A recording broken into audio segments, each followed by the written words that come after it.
My name is Cassie Burden, and this is my persuasive speech. I'm going to discuss with you a topic that is rising quickly in our nation.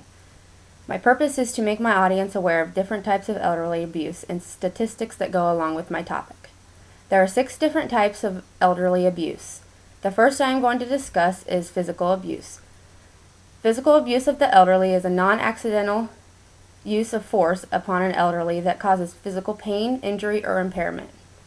Examples of this would be hitting, shoving, use of restraints, or confining the elder, along with welts, broken bones, or sprains.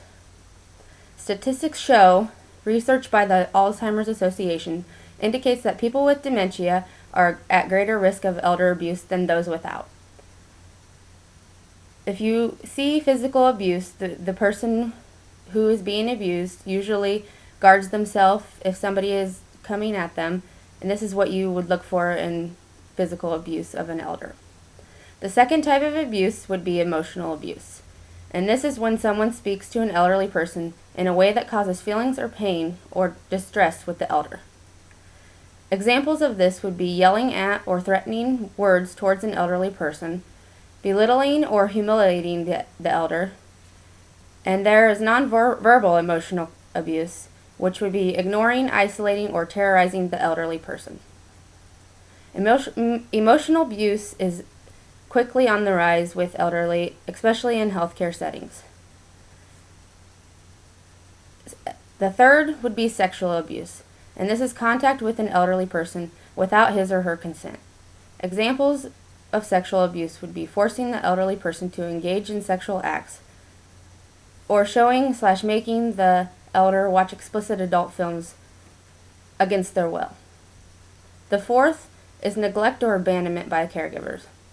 When a caregiver fails to fulfill a caretaking obligation, this type of elder abuse makes up for more than half of all reported elder abuse cases. Neglect or abandonment can be intentional or unintentionally received by a caregiver.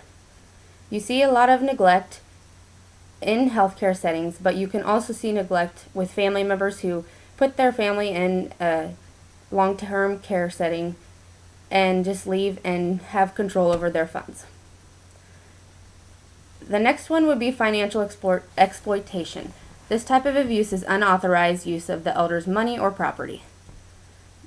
Examples of this would be use of the elder's checks, credit cards, or acts of stealing the elder's funds or any items that belong to them, and or forging their signature. Also with financial exploitation, this could be money scams by people who are not related to the elder that have no use of their funds or money. The last would be healthcare fraud. This type of abuse of the elder is usually done by doctors, nurses, and hospital personnel, or other professional caregivers.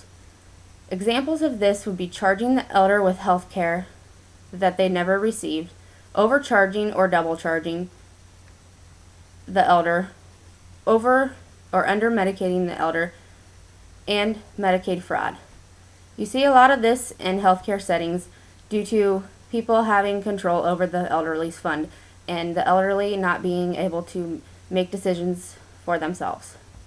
In conclusion, I hope that I have made you aware of the different types of abuse and what to look for if you suspect an elderly person is being abused.